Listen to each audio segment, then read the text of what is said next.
I am now going to be calling Brendan James and Noah Colwyn the Blowback Podcast boys. And if you want that wall-to-wall coverage, first we're going to talk about Israel, Palestine, Lebanon. We'll be getting into that, and then I'm going to make them react to simple history, life under the most evil communist regime, Khmer Rouge, because their latest show, their latest episode, or their latest coverage revolves around the Khmer Rouge in Cambodia. So let's start that. Let's start that process now. Here's a 3-minute ad break. Boom. All right. Hello. Can you guys hear me? I can't hear you at all. But that. Oh, I can hear you, Brendan. All right. Noah. You can't hear. Oh, you are very soft, quiet, dude. What the heck? Yeah, I mean, I can barely hear you. It is like insanely like quiet. it this way. This isn't the worst setup actually going forward. If Noah's almost silent. Damn, why? Does he chirp too much in the appearances that you guys have been making so far? God, it's like murder. We barely have anyone 30 minutes into the interview because he just won't shut up. Now? What? You're getting better. It's getting a little bit better. How's this? Better. Crank it up higher, Noah. And what about this? Oh, perfect. There you go. Boom. All right. What about now? Welcome back to the show. The Blowback boys. They're in the building. Ready to let it rip. You guys have a new series that just came out. Let me run the trailer for that actually. Do you have that link? Yeah. Chat, drop give me it the in. link. I found it.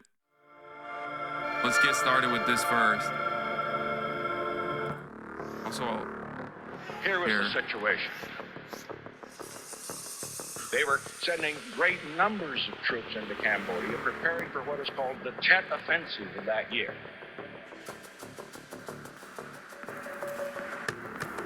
We take this action not for the purpose of expanding the war in Cambodia,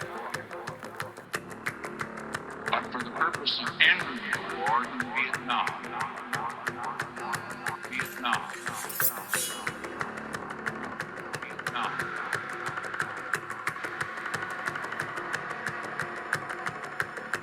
I do it again.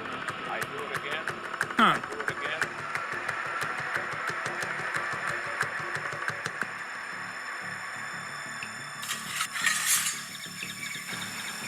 It's just a dead country.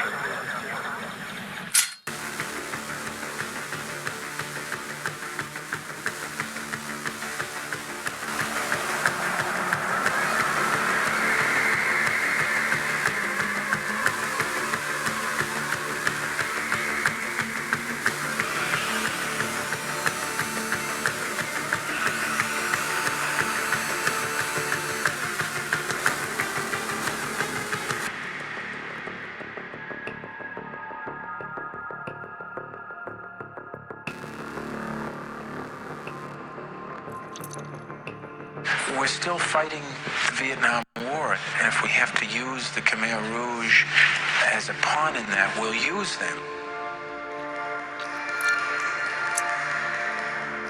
I do it again. I do it again. I do it again. I do it again. I do it again. I do it again. I do it again. I do it again. some of the chatters are saying you guys gave Nixon and Kissinger too much aura. Well, Brilliant, by the way. The whole aura of that video, as was our last season's trailer, is due to Ben Clarkson, who's the animator. He's a great illustrator. He has a new graphic novel out called Justice Warriors, Vote Harder. So a lot of credit due to Ben. Also, Dan Beckner, great musician, did that Doom guitar you hear in the middle with me and the track I wrote for it. So yeah, we like putting these little trailers together because we get to work with talented people like them. So credit to them. Yeah. No, it's fantastic. As always, you guys did it again. I'll admit I did text Noah the other day, and I was like, when is the Gladio Turkey edition of the Blowback podcast series coming? Because I would love to help out in any way I can on that, and also I think is like it's a target-rich environment, creating the terminology that we all love and use all the time, such as deep state, where it comes from. Sure. Originally. Sure. But yeah, we'll get to the Khmer Rouge, Nixon, Kissinger, and everything else. But obviously, I wanted to start the conversation, at least in the first half, by talking about what's going on in terms of American imperialism, American empire on its last fucking stand, with our most valuable, most important ally, the only moral country in the world, the only democracy in the world with the most moral military, Israel.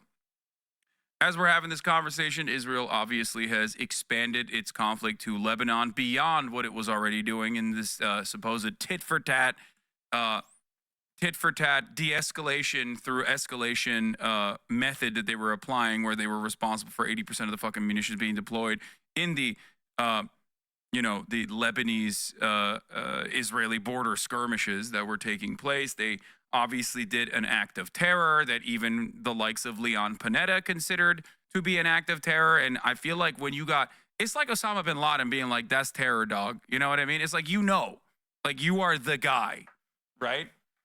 Like he knows what terror is, right? If he's saying it's terror, I'm going to go along with what he's saying. Or maybe he's woke, I don't know, and anti-Semitic. Who knows? So after that, and the broad positive reception from Western media and Western officials in general, Israel was like, oh, hell yeah, let's keep doing what we're doing. It doesn't seem like anyone's telling us don't do it. And now they are resorting to carpet bombing southern Lebanon and doing the exact same Hamas, anti-Hamas propaganda that they applied, but this time they just changed what comes after the from Hamas to Hezbollah in Lebanon. I wanted to hear your guys' analysis on that as the foremost experts on American imperialism. I know you had a conversation with the Chapo boys on it as well. It's okay if you repeat some of those talking points; it's all good. But how are you guys enjoying the show with Anthony Blinken defending Israel unconditionally? How could it possibly be going better?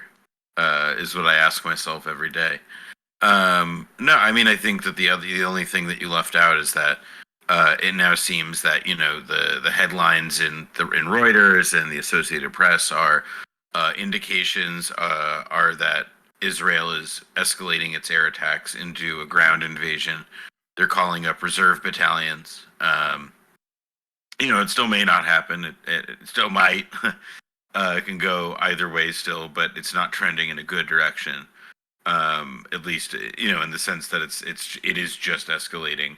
But Israel has never really successfully invaded Lebanon without getting a bloody nose. So we'll see what happens there. Yeah, 2006 was the last time, right? And that was a huge. I mean, it was humiliating. Oh, that was big bad.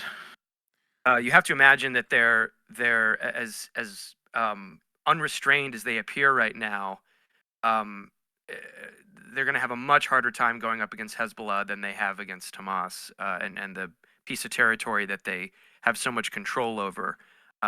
This would be a different story, I think. Now, whether or not they are unhinged enough at this point to consider that, I defer to you guys. Yeah, looking at what Hasan's putting up on the screen. Oh yeah, no, I was just showcasing the words Western media use to avoid saying ground invasion, use of ground troops, ground offensive, ground maneuver. I will say, I think ground offensive is pretty fine. I think that is more or less what an invasion like it's offensive. It's not mincing there. I think the FT gets a pass from me on that one, but the rest of them FT's could go done to pretty hell. good coverage on this stuff. I think from early October in general, much better than Wall Street Journal, which is in the tank and has routinely spread misinformation. As a matter of fact, misinformation that, like, if I recall correctly, the American State Department had to come out and clarify in a brief act of unity from both the U.S. State Department, the Israeli government, the Israeli intelligence services, and even Iran. If you remember when they were like, they all had to be like, yeah, we didn't know October 7 was happening. Like everybody had to be like, yeah, Iran did not play a role in October 7 beyond like regular, you know, regular logistical support and training to like militants. I mean, there is now, I think, a quality of I guess like the media at this stage of it is kind of it's sort of hard, I think, to communicate like why stuff is going on without just sort of like I've not read a story yet in a mainstream paper that doesn't like really kind of foreground that like Israel is choosing to escalate. Like the facts of this situation are a lot harder to propagandize around, I think, than like the post October 7th stuff was. Like rallying around the flag in this situation is like much more tortured and much less effective when Israel's going to war with like, like a somewhat neutral country, a neutral country, true, I mean, but is now like, yeah, is somehow thinks it can have that front and the other one. It all doesn't really add up to me, truthfully, as a coherent set of operations. Yeah. So the question I have, I guess, that many people also have, and I want to hear a different perspective on this, is like, what the fuck is Israel thinking? Because as you also correctly pointed out, they've had an incredibly hard time dealing with an ascetic resistance force that is basically in captured territory that is under permanent Israeli mass surveillance and occupation in Gaza. They can't deal with like 17 to like 20-year-olds wearing Adidas tracksuits, running up to their fucking $30 million Merkava tanks and lobbing grenades directly into it. How the fuck are they expected to deal with an enemy with a standing military that is combat trained, that is far better equipped, that is in an entirely sovereign state, that has geared up its defenses against this potential Israeli invasion since the last two times that they successfully were able to withstand Israeli invasion? Noah has a lot more insight into the nitty gritty. I think we talked about this on Chapo the other day a bit. Are you just saying that because I'm Jewish, right? Yeah, that's what I was insinuating. Okay, I just wanted to be clear. Let me just wanted to be on the get level the tropes here. out of the way. No, I mean I follow this stuff, but we sort of had a little back and forth the other day wondering about this very question. I mean, I was sort of pointing out for my part that I think there's an obvious problem at this point with saying that Israel is doing all of this as an obedient client state of the U.S. And only that. I don't think that the U.S. Has a particular interest, as we're seeing from every new hapless cable or dispatch that the State Department puts out saying, we don't think it would be particularly constructive for them to go into Lebanon. I don't think that's kayfabe.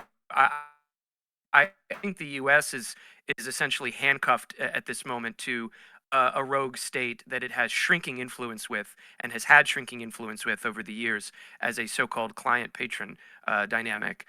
Israel is operating unlike the empire, which wants goods to flow and commodities to ultimately go back and forth all over the world, which is why the Houthis piss us off so much because they've been blocking some of that.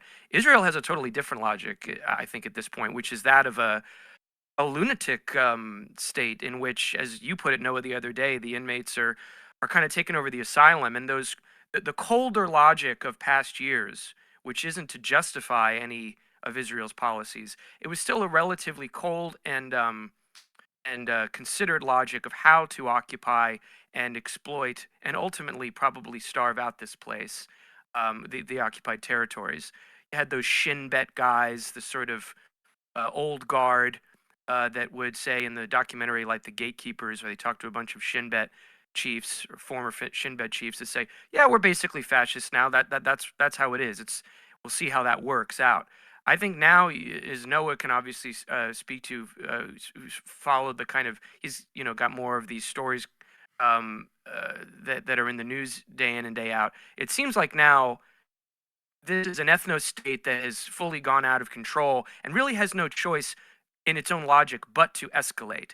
but to throw the war further on and to, like other states that had a attack dog approach toward their idea of greater Germany or greater Serbia and now greater Israel, they have no choice but to expand.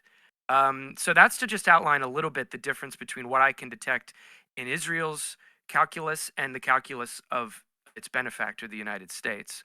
I don't know. What do you think, Noah? I mean, we talked about this a couple days ago. Yeah, I mean, the only other thing I would really add to that, because I think you kind of hit all the major points. The only thing I would add is that there is something in, like a lot of what Israel and the Israeli leadership is doing is because of strong political incentives that are domestic in Israel. Much in the same way that when you were like, why did the American military or the American political leadership make such a puzzling decision in Iraq or Afghanistan at these various points? It's often because they're driven by domestic political considerations. And Israel is no different. And in this case, the Netanyahu government, since October 7th, they had a steep fall in popularity, but then they've only gradually gotten more popular since. And the way in which that kind of escalation has sort of nourished them, it's kind of bailed them out of dealing with the problems that people were initially, at first, blushed on October 7th, more aware of than at any point since. Because now, what like the war with Hezbollah kind of staves off is what in a group of, so the Israeli Central Bank, I forget what it's called, it may just be called that.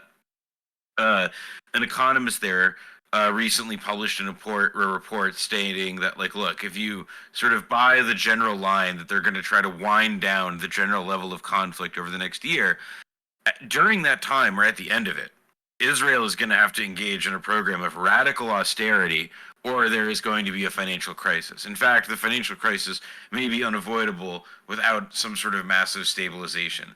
I think that, like, truthfully, I do think that there is the political appetite in the U.S. government to help bail out Israel down the line. However, like, when we are not, like, that's a political problem that these guys don't want to get to. And it satisfies, as sort of Brendan laid out, like, what I would sort of think of are, like, the bigger ideological priors that they have that kind of soup them up and get them excited and sort of legitimate their unbelievably stupid and short-sighted decision to, escalate now possibly to the point of a ground invasion with Lebanon, something that, again, historically does not go well for Israel. And it's not because, like, they didn't hit, like, up, down, down, square, circle, triangle quick enough. It's like, it's not a battle, it's not a fight that favors them.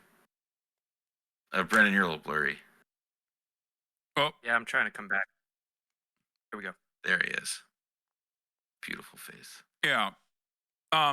I think I was listening to the New York Times Daily Report from that one, like, Israeli surveillance reporter, like the Israeli national security reporter that they had on the Daily, that talked about, like, the increasing popularity that, like, the ultra nationalist far right elements within Israeli society have had over the past, like, 30 years. It was definitely a little bit of like, oh no, it's just like these guys are basically now running the country, and there is truth to that. The inmates are running the asylum, and I do routinely think about, like, the gravest threat to the Zionist operation being that all the academics and all the artists that make the shittiest EDM you've ever heard of inevitably leaving Israel because they just no longer consider Israel to be a truly secure nation. Like, the veil of security was obviously damaged greatly in October 7. Israel retaliated in incredibly violent ways by conducting its genocidal affairs. But beyond that, ever since then, the Iron Dome has failed time and time again, including with Houthi loitering munitions and also a hypersonic missile coming directly from Ansar Allah. These are this constitutes a genuine threat to, like, normal Israeli society, where they can no longer operate under the veneer of, like, we are a Western nation where nothing bad will happen to you and we can be as violent as we want to everyone. without any sort of repercussions to normal Israeli society. Like, you could still go to the beach in Tel Aviv and party as we are conducting our genocide, mere miles away.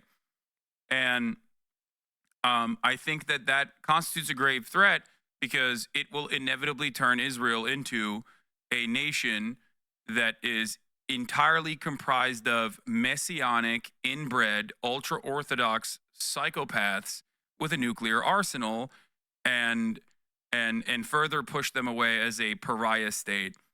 Obviously, that is terrifying for the future of the world, right? But it's also terrifying for the Zionist project in general, and I think that's why a lot of these like Shin Bet guys regularly try to like speak out against that, because they also want the maintenance of the apartheid to continue to a certain degree that is manageable in a way that does not disrupt the regular order of business.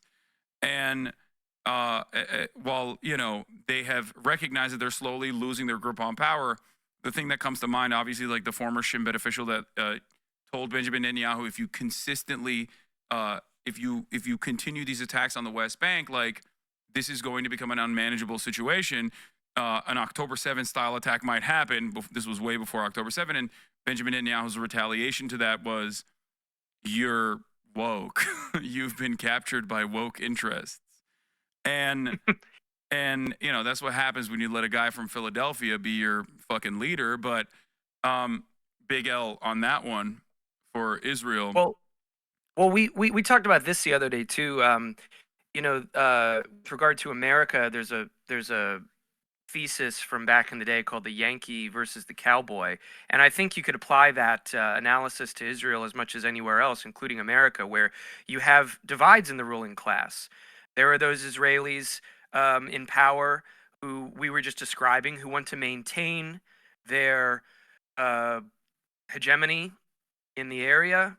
Maybe someday they hope Israel could take over more of the land officially, but for now it's okay to maintain it.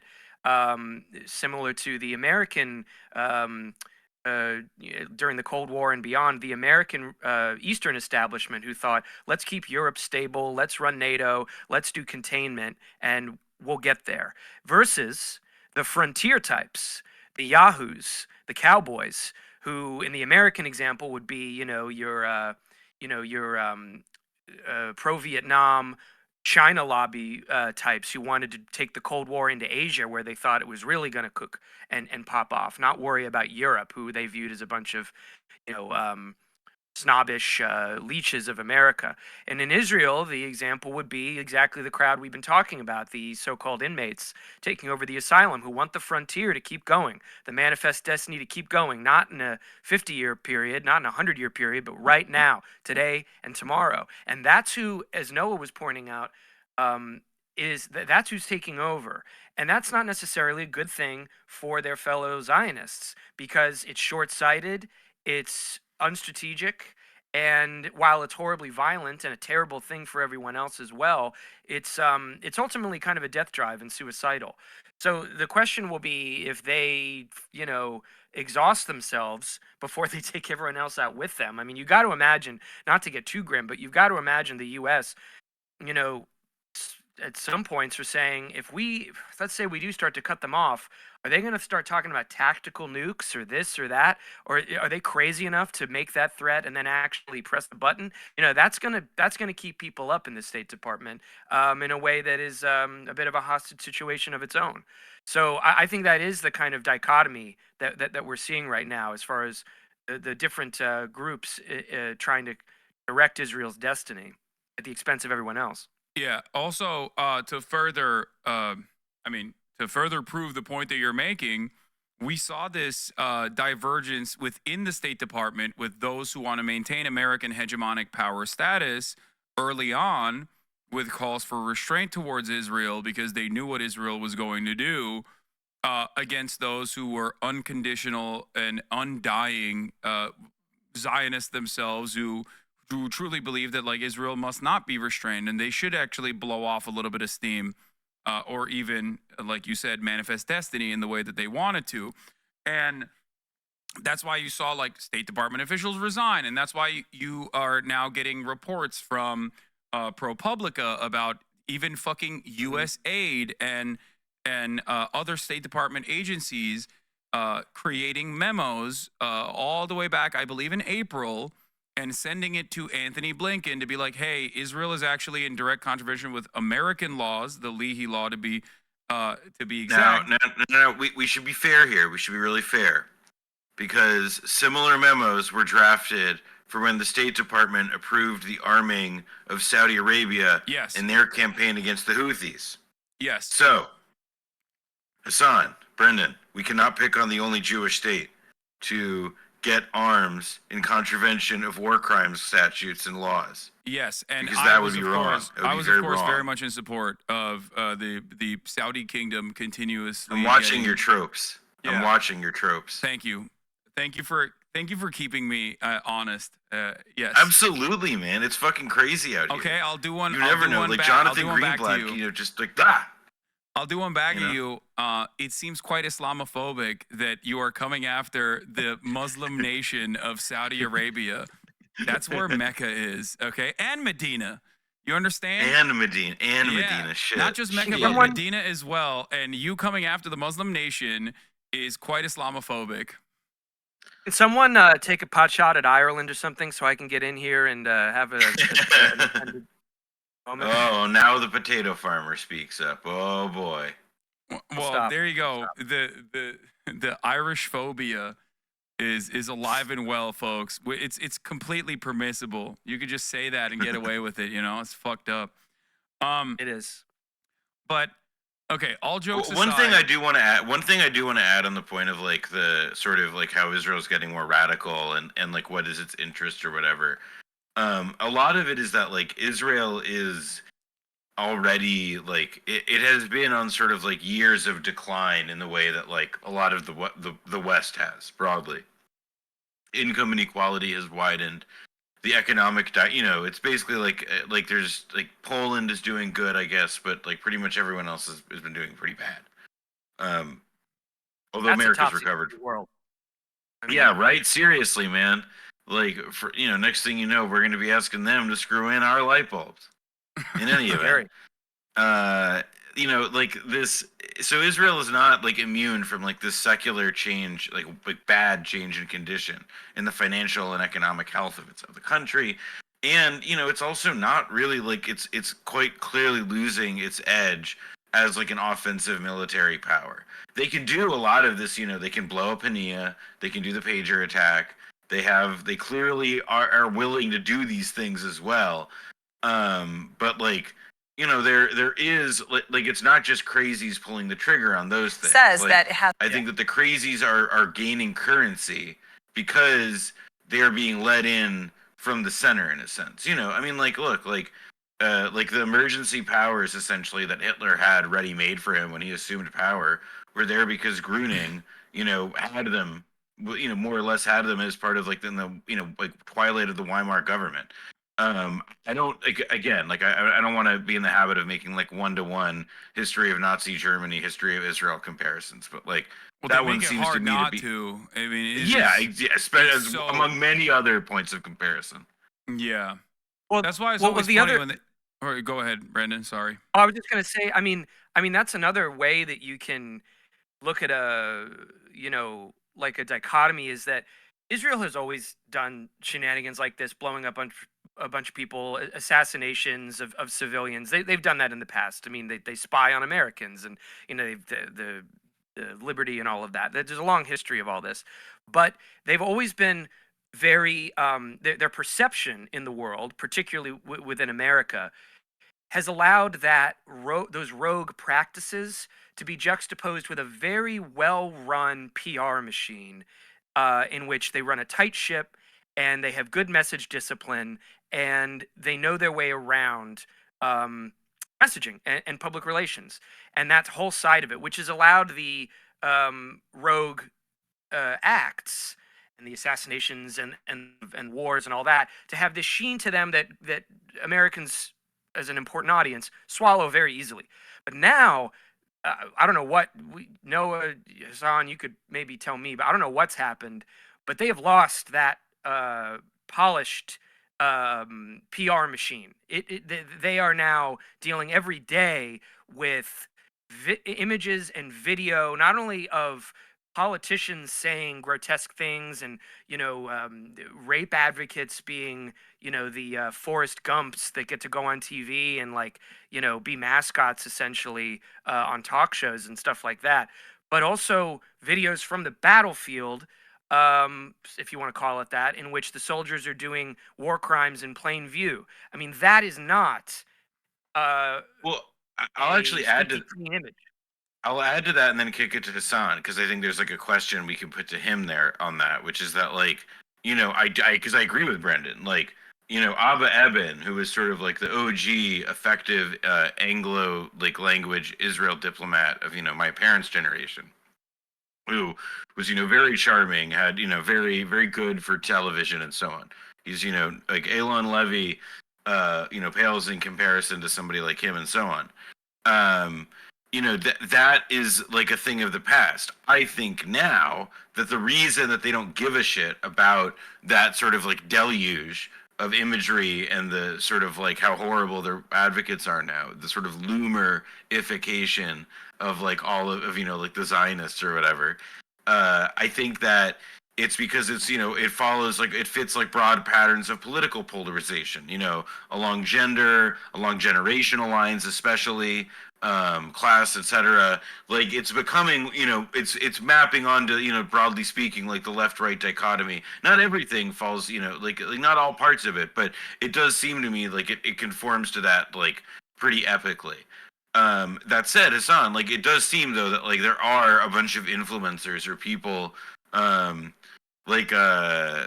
oh yeah, that guy Ethan Klein, he shared a screenshot of a screenshot of a screenshot of something I said, which I love when that happens. But he's somebody who's okay, clearly he has an audience of people on the internet or whatever, but he's also a very big pro-Israel moron. And clearly there is some novel development in how certain people are effective pro-Israel advocates now, representing that viewpoint from a younger generation, but who are achieving something even if they don't have the finesse of earlier folks or whatever. I don't think Ethan Klein's audience is as even remotely seemingly pro-Israel as he is. That's my assessment, which is why he's constantly duking it out with his own audience or with regular frequency on this issue. But as far as what has changed, I think a couple things. Obviously, a pivotal point was 2021 when a lot of the NGOs that I normally am somewhat critical of openly declared Israel to be an apartheid, which took away a massive cynical deployment of anti-Semitism whenever you brought this thing up, right? Because you could be well, these are institutions that are formative in the rule-based international order, and they are all also correctly calling Israel an apartheid regime. And I think ever since then, with also social media and the fact that people can actually humanize Palestinians and directly hear from them, the dynamic has changed quite a bit because of that democratization of information spreading and not being completely captive to mainstream outlets that will repeat the State Department line unconditionally and vociferously. A lot of people have been able to make up their own minds about what they see as truly a bloody and barbaric affair. I think that is also that plays a major role. But beyond that, I think that the complacency that Israel has with many years of complete unconditional support that Israel gets from mainstream media has, I think, caused them to miss a step a little bit. You're now seeing operations being launched online. You every now and then you'll see a pro trans black former vet Christian come out and be y'all not gonna do this right now with what was it? I think Krang T. Nelson had the tweet. I gotta fucking pull it up real quick to show you. But it was it was such a ridiculous and so obviously a shitty ass. This shit makes Russian attempts look brilliant in comparison. Here, this is the one I'm thinking these of.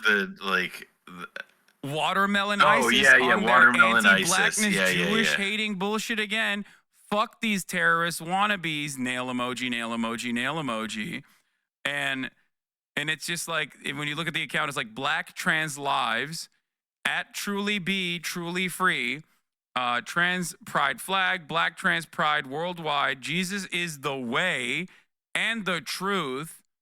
Veteran. I don't even know what the APRN Yeah, what's MSN is. APR? Is that a nurse thing? What's don't hold know. on? What does your chat say? What's APRN MSN mean? I have no idea. Veteran, to earn respect, you must learn respect. Joined May 2024. It's like come on.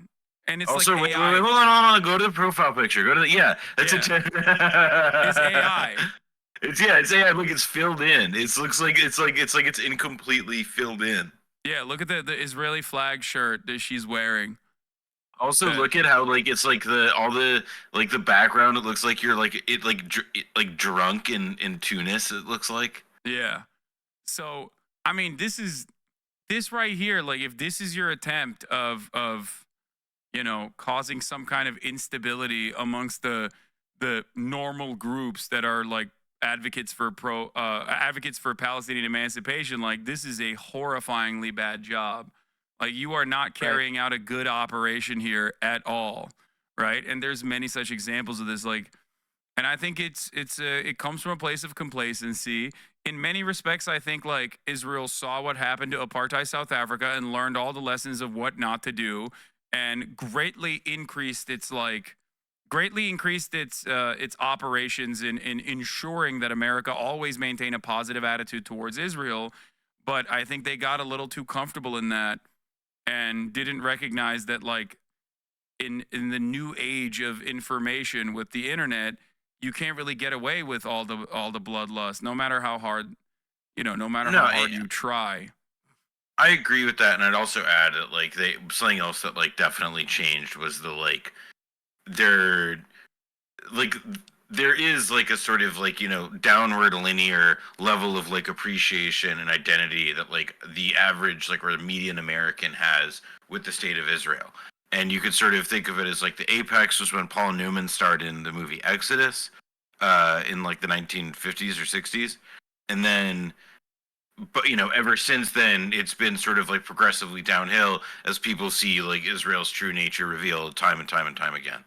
And it's obviously uneven, but I think there may have actually been a pro-Israel peak in the 1980s, but broadly speaking, when we look at now the history through the 2020s, we see that it's this big downhill thing. And there is you can't outrun that.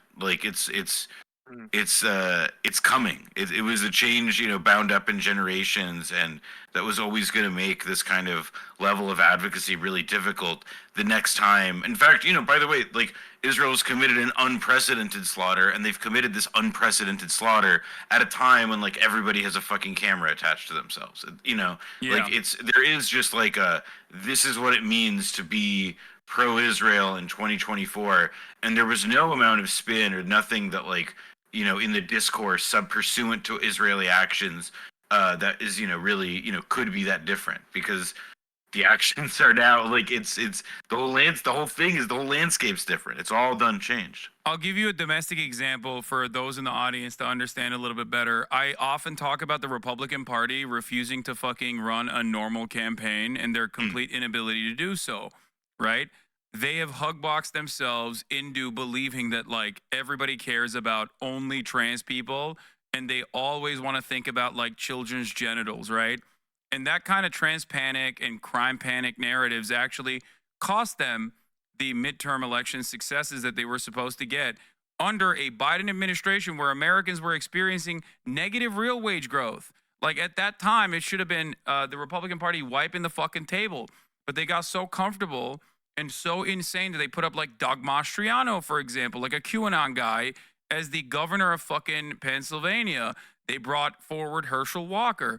And a lot of people single out Donald Trump, but I think this is the entire Republican Party so hyper-focused on culture war narratives that they end up coming across as truly repulsive to normal people that aren't as invested in those narratives. And I think a similar thing could be said about Israel, in the sense that they legitimately think everybody thinks in the way that they do, all the way from the most quote unquote woke liberal Zionist down to the settler in Hebron spitting on the fucking nuns. Israeli society has been hugboxed and echo chambered into thinking that, like, when they say, oh, we are going to kill all their children, and when like an American hits the translate from Hebrew button, they're going to look at that and go, yeah, no, they're doing the right thing. I'm on board. I'm invested. I'm just as invested in this genocidal project as you are. They don't. They think it's weird. There's also, like, obviously resilient underlying anti-Semitism at play here as well, both from the ultra-nationalist and pro-Israel contingency, like the evangelical Christians, who will be like, Israel must be defended because they're God's chosen sons, and also, while simultaneously in the same breath, repeat things like they have horns and tails and are the magic money people, down to... Well, it's a classic case of like how, like, if there are like all these like correct Jews who are like these perfected little humans who live over there, then like, well, you know, we've got all these surplus, you know, Jews who, as Trump said, are going to be the reason he loses the election. There's nothing that makes me feel more secure than like a really, really, really like pro-Israel guy in Kentucky who didn't meet a Jewish person until he was 28. Yeah. But beyond that anti-Semitism, there's like a underlying, like, Felix brought up this point when he was on the broadcast, and I completely agree with him. Like, let's say you fucking grew up in like Omaha, Nebraska. You've never met a Jewish person ever, but you have consistently heard the narrative in normal conversations, right? Because a lot of people do like secretly believe this shit, where they're like, you know, there are a lot of wealthy Jews in media and in positions of power, and there's not a lot of Jews in general. Like, when you have that underlying attitude, and then you see what's going on, okay, and then you see like the entirety of Congress get up and deliver a standing ovation to Benjamin Netanyahu as he's like talking about how there are college campus terrorists out there that are backed by Hamas. Like, what are you supposed to think? You know what I mean? Like, Well, this is how anti-Semitism festers and grows. Like real anti-Semitism, not ADL shit that I'm talking about. Like the old I mean, as of 10 or 15 years ago, I remember there was the Mearsheimer Waltz book, The Lobby, right? The Israel Lobby. Yeah, that was 18 years ago. Yeah. That was controversial. It was, you know, that's what got you really in trouble, you know, back then, was to insinuate that this was a well-organized political movement within the United States working on behalf of a country that is literally in its political committee's name. But if you start, and of course people can go overboard with that, and what they really mean is the secret lizard cabal or whatever, and we all know what we think of that. But to deny a clinical treatment that you would give the China lobby, the Cuba lobby, any other one of these organized political movements for the benefit of another country within America to make sure it continues to get support, and you try to drum that out of the like polite discourse or reasonable discourse, you try to completely bury that. Yeah. And then Netanyahu shows up and gets nonstop applause, and Israel gets blank checks to do whatever it wants. As you said, Hasan, people are going to actually resort to actual anti-Semitic theories and the galaxy of websites that are dealing in crackpot nonsense, instead of looking at perhaps unpleasant but nasty realities in the American-Israeli relationship that are worth discussing and that can be looked at and written about and debated. And I remember it was just like you could get in real trouble back then if you even talked about AIPAC as a factor at all. I was young, but you could see it. And Omar got yelled at by the Democratic Party as well as like the entire media apparatus for saying it's all about the Benjamins, baby. And they were like, what do you mean, Benjamin? It's a Jewish name, or whatever the fuck they were saying at the time. Or they're saying, oh, you mean money Jews are puppeteering the American government? It's like, no, she's talking about fucking AIPAC. Like, it's very obvious she's talking about lobbying, okay? Which gives the money not because it has any effect, but because they just love politicians. Yeah. Yeah, it's just so it's so stupid to like not realize that one, marrying Israel's actions to Judaism as a defensive posture is unironically going to cause people to look at that and go, well, I have no critical thinking skills, but these guys are saying they're doing it for Judaism. And those who are defending the guys that are saying they're doing it for Judaism are also saying you're anti Semitic. So I guess this is something that Jews want universally. And that's why, like, you brought up the Trump anti Semitism conference earlier. I thought it was very instructive on both what the media chose to cover from that conference and what they chose to omit. Donald Trump very clearly in that conference said, I gave you Golan Heights. You didn't even ask for it, and I gave it to you because you gave me money. And he named Sheldon and Miriam Adelson in that conference. And then he also spoke about this idea that, like, again, this false notion that like all Jews as a monolithic force only care about Israel, because he kept repeating that. He was like, I gave you all the shit that you want. What more do you want from me? What the fuck aren't you voting for me? What's wrong with you? That was the main through line there. And if you are on a Monday defending the notion that all Jews care about Israel, you're not going to be able to cover that with the adequate tools necessary to be like, no, that's anti-Semitic. It's not just anti-Semitic when a Nazi says it. It's anti-Semitic when those who are pro-Israel are saying that as well, even if they're cynically using it as a defensive shield. Now with the whole, I haven't followed it closely, but the slander from CNN, Dana Bash, and Jake Tapper, I think much like the Israeli, charm offensive is not what it used to be. Americans who probably, like American media figures, who probably would have gotten away with something like this not so long ago, it seems like now there is a genuine pushback that makes it to their desk where they have to weasel out of it, as I believe Bash did yesterday. She didn't issue a correction, which is the word she should have used, but she issued a clarification, I think she said, about Rashida Tlaib and her remarks that they tried to paint as anti-Semitic.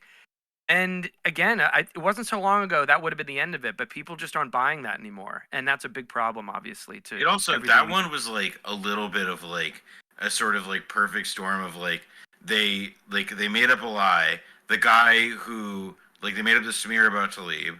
The guy who was the interviewer who was supposedly a part of it, like, declaimed it immediately, and they still ran with it. Like, that one was like a full, like, that was to me a sort of illustration of like how they have to bend over backwards to give it to their natural affinities in ways that they didn't, it used to be a little bit more subtle, or it was, I mean now even I'm kind of surprised at the very least that like they even got an apology out of it, even from Jonathan Greenblatt. But I guess that one really was that egregious. One other thing that also strikes me with this stuff is that the like real anti-Semitism, to me, like the idea of like people who like want to like like who dislike Jews and dislike what they perceive to be Jewish influence and stuff, like it does sort of strike me that there is like a now like the JD Vance stuff has also felt like a certain degree like, oh, like, well, those people now do have like a home as part of like the latent Republican Party. And so as things deteriorate in the Middle East, like now those people have a platform and a soapbox so much to stand that they didn't before. Perfectly conveniently timed for like the single most anti-Semitic thing that's ever about to happen. Yeah. Outside of the Holocaust. I guess the final question before we move on to the Khmer Rouge and your latest series is the question that I hear all the time and I give answers to all the time, which is like, why is America so committed to Israel? Sorry, like, why is America so committed to Israel? What are your opinions on it? This is sort of what kicked off our discussion the other day on Chapo. Is you probably discussed this on your show many times. I mean, you have a period of history where America really wasn't did not have this special relationship at all. I don't know if you would disagree, Noah, but we really cemented with Kissinger and Nixon, funnily enough, our most anti-Semitic president on record, at least. Oh yeah, Was the he's guy like Israel's basically fate kind of hangs in the balance in the Yom Kippur War, and it really rides on whether or not whether or not America's going to rearm Israel. And Kissinger says, "Do it," and they do it, and then, and forever after, we were bound together. It was a Cold War. It was like many, if not all, factors of American foreign policy at that moment. It was a Cold War maneuver, given that the Arab states were all predisposed to either live with or be friendly with the Soviet bloc. But at any rate, in 2024, my little case that I laid out with Chapo guys was that the relationship is disintegrating. Whether it'll completely fall apart, I don't know. It's of course hard to imagine that, given what we've all people of our age have grown up with. But it is disintegrating for reasons we've discussed on here today. However, America's power is waning. CENTCOM is in the Middle East. It's an incredibly important part of the big chain of military bases and the apparatus that, more than economics or political power at this point, is what keeps our machine humming as an empire. And we have to ironically get more and more humiliated by this ally in order to tell ourselves that it's good that we even still have an ally there in the first place, because everywhere else you look, it's slipping away. And China's doing a lot more by way of business and persuasion and outwheeling and dealing the capitalist point men in the world. So I think that the reason at this current moment why we're still so attached at the hip is actually one of desperation and ultimate confusion and incoherence, given that it's a moment of deterioration between what used to be America's lock on the Middle East and what is coming next, which is a question mark for us. I agree with Brendan a lot on that. That like it is, sort of the incoherence, unpredictable. This is not a moment in which an existing order is reasserting itself with might and vigor and revealing to us, the ley lines of the global power sphere or whatever. It's far from that. In fact, we're seeing things kind of, as to use Brendan's word, disintegrate. We're seeing things fall apart. And it's not that there is, in this bipolar world, somebody else trying to immediately fill the void. It's that things, are resisting being a part of, this neat sphere of influence that we've carved out for ourselves. And, it's not which is not to say that Gaza is aflame because they're part of the, JD Punch Chinese anti-US order or something like that. But that all of this are, these are different symptoms in their own way of this same kind of, again, decline, rot, the ability to unproductively manage these really core relationships that underpin the American power system around the world. Yeah, it's no defense of Israel. It's no defense of American statecraft or America in general to say that I don't think they share the goals that Israel that Israel has in Gaza.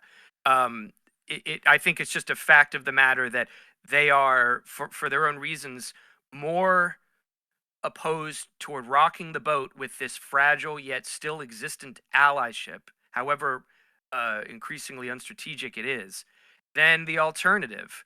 And that they would probably prefer this shit were over because there's an election in a month and a half, but that it's not something they're willing to risk in the long term because, as I said earlier, things are cracking up and they need to take their friends, however duplicitous, take their friends where they can find them for now. Yeah, I think they can also trust Israel, I guess, given, in spite of all of the counter-espionage that Israel's committed against America, or even the USS Liberty incident, like you mentioned, they still have this attitude where they feel like they can trust Israel more than they can with even Saudi Arabia, which at times will go against America's interest with OPEC+. They can Israel seemingly, from their calculation, I talked about this earlier today, is like more stable as a reliable ally than even a country like Egypt, which is a client state, but a client state that still has an active, uh, majority, almost entirely Muslim population that can sometimes overthrow their puppet leadership, the American puppet leadership. And that's like a risk that they're not willing to take, in the same way that they can have a guy who may or may not have been, I mean, definitely was Mossad, but may or may not have also been a CIA asset at a certain point, be the fucking prime minister. Like there's a level of assurance that you have with Israel at the end of the day being a willing party to American hegemonic power in the region. Because at the end of the day, what the fuck are they going to do? Are they going to go get weapons from China and Russia? Like, would that be able to carry them across any fucking finish line? Of course not. No, we brought that up the other day too, and Felix pointed out Russia can't even take Kyiv. It's not going to be able to fill the role of America. But I do think that 50 years from now, things could look very different in Israel. You could imagine a scenario where they go full pariah and take what they can get from everybody rather than just have this uniquely profitable relationship with America, depending on the breaks. But for now, I think everyone, however suspicious they are of each other, however resentful they are of each other, they still want to preserve an antiquated, ultimately Cold War alliance that has fallen out of kind of historical meaning at this point in time. Yeah, especially when considering like the complicated relationship that Israel has with Russia in general as well. I mean, there are a shit ton of Russian nationals that are now Israeli, some of which aren't even Jewish, but they're just Israeli. And that is the reason why, the pro-Israel, pro-Russia contingency is not exclusive to the MAGA Republicans that got duped by like a Telegram. And also channel, to your point about like Israel and Russia's relationship. Israel has a relationship with Ukraine as well, and there's lots of Ukrainian nationals in Israel, including, rumor has it, members of Zelensky's family. Like, I think that the idea is that Israel, in the same way that like Istanbul is considered sort of neutral ground for the wealthy and the bourgeois of both sides of like the Saudi-Iran like divide for the 2010s. It's the one place in the region where you can catch a flight to like pretty much any city. I think that you could make the mic's coming in a bit hot.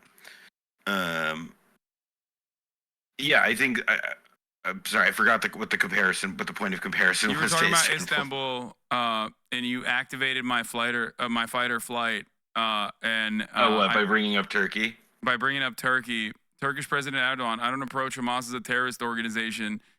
Turkish President Erdogan also gave a UN speech where he compared Benjamin Netanyahu to Adolf Hitler and demanded that the Western powers take action as they did during World War II yesterday. Oh my woke king, Recep Tayyip Erdogan, Mr. NATO. I mean, he plays the watermelon seller plays every side of it. Yeah, he's play both sides and you come out on top. Yeah, he's I mean, he has a lot of internal pressure. But this is what happens when you have allegiances with majority Muslim nations. That is like a perfect demonstration, right? You have a lot of internal pressure from your constituents that are like looking at the situation and going, what the fuck are you saying? I covered this extensively in the beginning. Early October, Recep Tayyip Erdogan was somewhat pro-Israel, as a matter of fact. A lot of the ultra-nationalist, anti-Erdogan constituencies in Turkey were also pro-Israel because of their overwhelming hatred for the Syrian refugees that now live in Israel, the ultra-nationalists, I mean.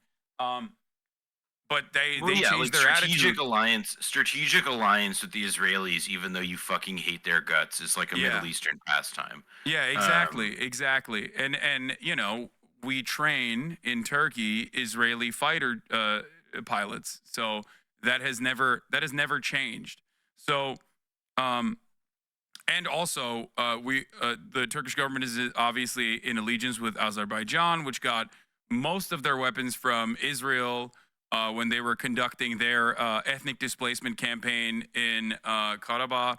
And beyond that, obviously, Israeli energy flows from Azerbaijan through Turkish pipelines directly into Israel, which comprises, I think, like 40% of their entire energy grid. Israel licenses weapons and works with everybody from Vietnam to China, two countries that also have a rivalry, by the way. Yeah. I think that one of the things that like globalization and really like we're talking about this sort of like historical period beginning in like 1980 or so. So for like the last 45 years more or less, you have had a period by which everything got like more interconnected. There's still conflict, yes, but like the economic ties that bind a lot of these countries have made open conflict that much harder. And people who could be isolated and removed from it and picked off by sanctions regimes like Saddam Hussein, or obviously attempts on Cuba and North Korea, they'll try that. But in general, like it is a very difficult thing to do, and that's it's a testament to Israel's unique the unique crazy death cult like mania that they're gripped by at this moment, that they're kind of like they're speed running the demolition of all that. They're removing all of the complexity that has protected them for the last 44 years on top of the strategic assurances given by the US, and they're just dynamiting it with like this like really radically crazy like even by their standards like the most violence that they have dealt probably in half a century. We are now talking about over the course of a year. Historically Again, significant shit. And they've lost. I just sent Noah this clip before we went on. They've lost their ability ultimately to to deal out this type of violence while preserving somehow a respectable sheen on the international stage, at least among the nations that it matters to them. There was an interview. I don't know who the guy was. He was some Israeli government spokesman who was being interviewed by some British journalist, and the journalist just said, what gives Israel the justification to have nukes and not Iran, especially in this day and age? And the guy just said, like, well, I find the question offensive. And the journalist was like, well, I'm still going to ask it. And the guy was clearly just terrified and confused as to how the interview had been allowed to proceed to this moment. And he said, well, I mean, and he said, we have the right to nukes. We already survived, a Holocaust. And the British journalist just said, so you're saying that the reason you deserve nukes is because the Holocaust happened? And he says, this interview's over. And he got up to walk out. And it's just, you could at one point probably have expected that to work. And now, I'm not saying the media doesn't run different sections, depending on, what country, what media organization. There's a lot of interference still being run for Israel, but not as much. And it makes a big difference. And I think that in and of itself is a sign of where things are going. Yeah. I mean, they can't maintain this posture as though they are a moral nation and a democracy when, like, even the international organs of justice are all screaming bloody murder. Like, yes, these are feckless institutions, but they play a very important role in maintaining American soft power around the globe. Your calls to action against Russia ring hollow if you are packaging that immediately in the same fucking time frame as like your unconditional defense and loyalty to Israel. It just doesn't work. And if your soft power doesn't work, and this is another point I brought up yesterday, your hard power capabilities diminish because all of a sudden now, if you don't have soft power, your 800 military bases around the world in 80 nations is now a military occupation. It's no longer a military alliance and partnership agreement. It all of a sudden can very quickly turn into a military occupation in 800 military bases around the world. You cannot defend that with a militant posture. And the more people feel like there is another counterbalance out there, another superpower out there that they can lean on, like China, the more they will take action against American dominance of this sort. And I think that there are plenty who see this in the State Department, and that is probably the reason why, not because they give a shit about Palestinians. Like the guy who quit the State Department early on was the one who was in charge of like signing off on weapons transfers. Like that person has been directly responsible for the death and destruction of so many Muslim children. Okay. Yeah. I don't think he gives a fuck. I don't think it's like his appetite for dead Iraqi children and dead Muslim children, dead Arab children was seethed enough that he was like, okay, enough is enough. We got to stop. I think it was more so in the interest of self-preservation that he was openly declaring America's suicide pact with Israel to be problematic. Not unlike why in the Vietnam War you had people who supported it for a while, who thought it was strategic for a while, but in the mostly Eastern establishment, pro-NATO, pro-Europe type crowd, you had a flight from that war, the support of that war, because they eventually just thought it's not worth it, and we're now suffering in the places that matter because of it. And that's again back to the Yankee cowboy dichotomy. Is the management of the status quo is ultimately to them, and this guy that resigned as weapons czar or whatever he was, the status management of a good status quo was more important to him than frontierism with all these risks of chaos. And it's not humanitarian in its nature, but it is a sign that the most extreme elements that still have America's ear and clearly, have measures of influence might be up against something going forward, maybe. All right. Well, at this point, I don't want to take up too much of your time, but I would like to show you guys some real history from Simple History.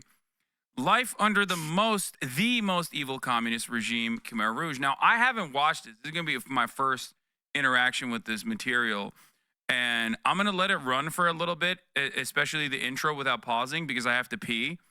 So you won't be able to pause it, but as soon as I come back, we'll be able to discuss our thoughts on this, especially because I feel like this will be a good rudder to steer this conversation to the Blowback Podcast and its latest series.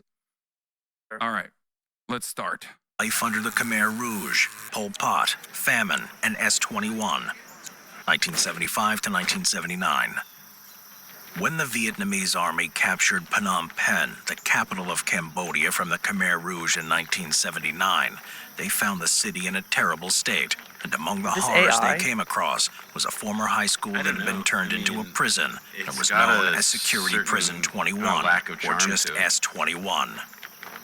The dark buildings were enclosed in electrified barbed wire, and iron bars covered all the windows. The prisoners included academics, doctors, monks, students, and their teachers, as well as factory workers and engineers.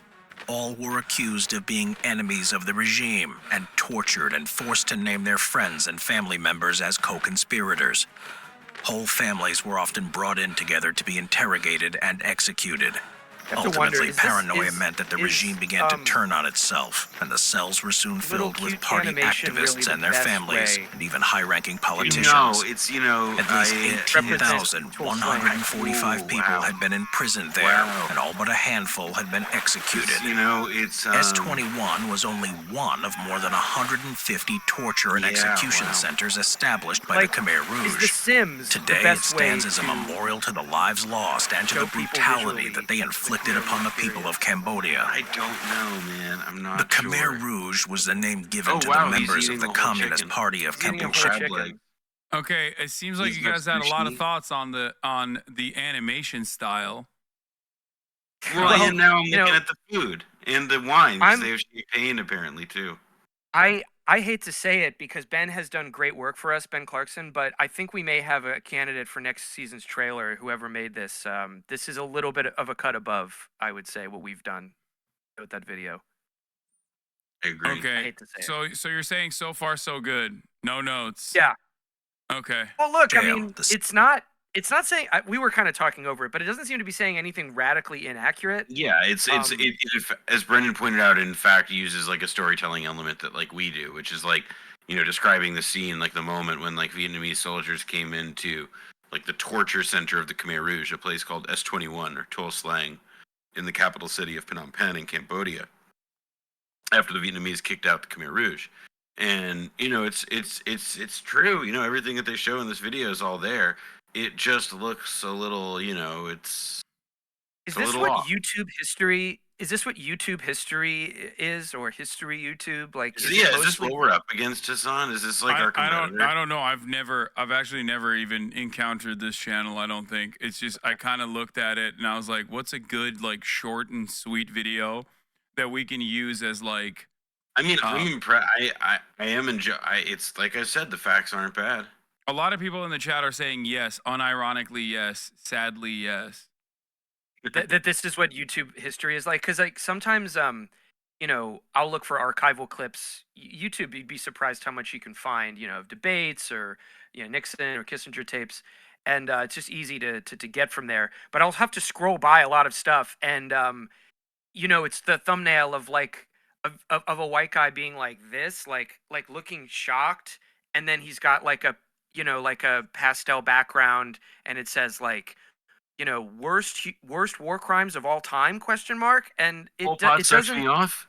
I was about to say, if anyone knows the Rob Wiseman tweet, Uber driver sucked me off. It kind of just has a very jarring thumbnailification of like quite heavy events. But I guess you could say the same thing about some episodes of our show. So I should probably just be humble. Well, that's why we were saying that we should have this guy start doing our animation from now on. In terms of like the content, I was peeing, so I didn't hear it. But did they mention American support for Khmer Rouge early on? Oh, not yet. We're not. We're at the beginning of the story.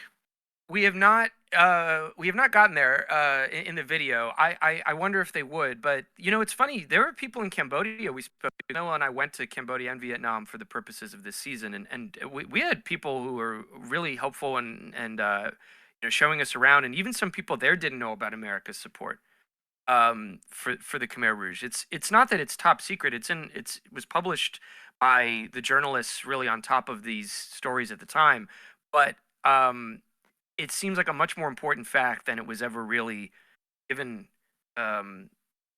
credit for, and that's part of the reason we were attracted to this season, was to not only cover the American bombing of Cambodia and Nixon and Kissinger and the story that is somewhat familiar to people, certainly the Vietnam War is, but to stay after the Vietnam War is over and then see where things went from there. Not only the rise of the Khmer Rouge, but then their weaponization by the United States against our old enemy Vietnam.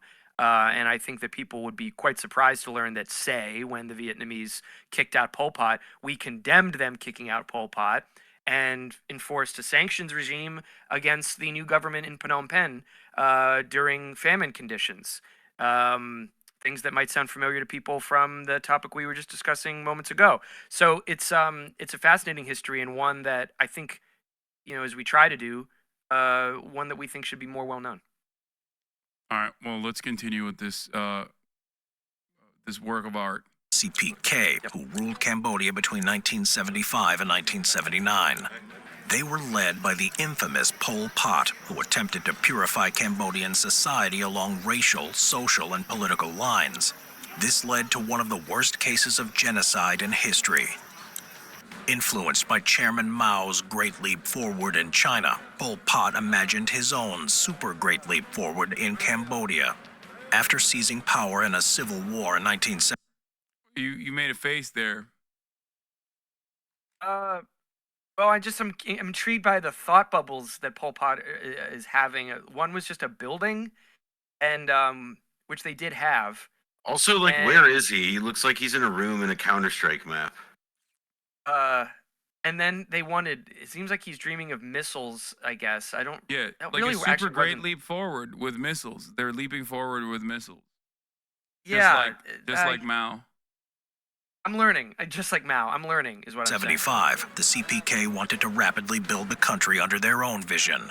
Pol Pot compared the Cambodian revolution with those in China, Korea, and Vietnam, and proclaimed that no revolution would be as fast as his. Indeed, the CPK was obsessed with speed, and many in the party were paranoid that they would be replaced, and believed the faster their plans could be achieved, the safer they would be. The super great leap was to be achieved independent of any foreign aid, through independent self-mastery. Guy sounds like Khmer Solid Rouge Snake. theorists What'd you say? This guy sounds like Solid Snake to me. Yeah, a little Narrator. bit. Well, I mean, put some respect on David Hayter's name, sir. Well, I mean, we don't know that it's not him working on this documentary. He would never do such a thing. believe that No, an I initial agree with you. period I'm of just hearing him. I'm self-imposed hearing this. economic isolation would stimulate the rebirth of the crafts and the country's industrial capability. In order to follow this policy of extreme self-reliance, the CPK announced a 4-year plan to triple the country's rice production. However, Cambodia hear had it, Noah? suffered severely during the Civil War. I'm Almost waiting. three I'm quarters waiting of- for him to. I'm waiting for the narrator to say the Khmer Rouge wanted a weapon to rival Metal Gear. Or Yeah, something no, like it's that. it's Pretty really good. like quite intense. It's you. like yeah, like I don't know, like brother number snake or something. Otacon. revolution. Yeah, revolutionary consciousness, huh? Pol Pot lined up everyone with glasses and killed them. Otacon, you have glasses. of the draft animals needed to plow the fields had been killed, and by 1975, rice production had dropped by 84%. Such a rapid increase in production was impossible, but Pol Pot believed this was merely a matter of revolutionary willpower and I mean, one thing I instituted would his say is that policy like of it is worth pointing out, like Pol Pot was the head of this government, but like it was like a clique. Like it was kind of famously like there was a gang that was at the top of the Khmer Rouge during this period. Again, Pol Pot was the guy in charge, but most famously there was a foreign minister Yang Sari, defense minister Sun Sen, head of state like the president, a guy named Q Sampan, and like they kind of collectively, and this is also by I mean like in Nazi Germany, like Hitler was the concentrated power of authority, but like he also had like a gang at the top that made it possible for like the Nazi, that were like essentially the executive function in that regime. And I think it's like here it was again like much poorer, much different place than 1930s Germany. But like what you do see is like this group that's like very paranoid, very secretive, that are carrying out this crazy radical, like silly radical like agricultural revolution. They're doing it, in this crazy like this psychotically backbiting, incompetent way. And so that's like the only thing that I feel like is missing in describing this is that like as one person we interviewed, the journalist Elizabeth Becker, who reported from Cambodia in these years, she said, not during the Khmer Rouge, but before and after, she said that like you have to remember that everything the Khmer Rouge did, just like imagine it's being done, but it's being done like really incompetently by like the most incompetent people in ways that you could not overrate or overstate. Also, she was there during the Khmer Rouge years. She interviewed Pol Pot. That's true. She did visit. I just don't want to give the impression that she was like watching all this stuff happening and taking notes. But yes, she had a pretty famous and ill-omened visit. Maybe Okay, Elizabeth is in this video. What if the Nixon attitude towards Khmer Rouge early on was not about disrupting their Vietnamese neighbors' operations, but instead because Nixon was a secret Maoist? This Have is you guys, what have many. you guys talked about that? This is what many of his right-wing critics thought. I mean, Nixon. It's interesting because Nixon came up as a part of the China lobby, kind of political club, which were the fanatics about getting rid of the Chinese revolution. But in partnering with Kissinger and making peace with communist China, as we discussed around the same time that we were actually signing on with Israel as a special relationship, Nixon was betraying, in a large sense, the Cold Warriors that he had come up with, and a lot of people thought he was, a communist somehow. So it has been floated, like John Birch Society types thought that. Just saying, maybe that's something to investigate a little bit further. He is responsible for giving up the true China which is Taiwan. Yeah, which is Taiwan. So, just saying. Of agricultural offenses, including a nationwide system of forced labor. He believed that achieving his economic goals would be as simple as winning the Civil War. The army and the CPK's agricultural warfare were the people, and manual labor was the key to victory. The purpose of every Cambodian was to work and advance the revolution. Villages were reorganized into cooperatives, and thousands of city dwellers were forced out of their homes to work on the farms.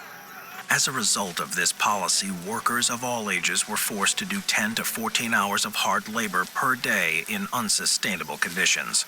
Often, survivors reported working late into the night, particularly during harvest time, surrounded by encouraging slogans urging them to pledge to sacrifice your life to accomplish Angar's work, or to stay on the work site until death.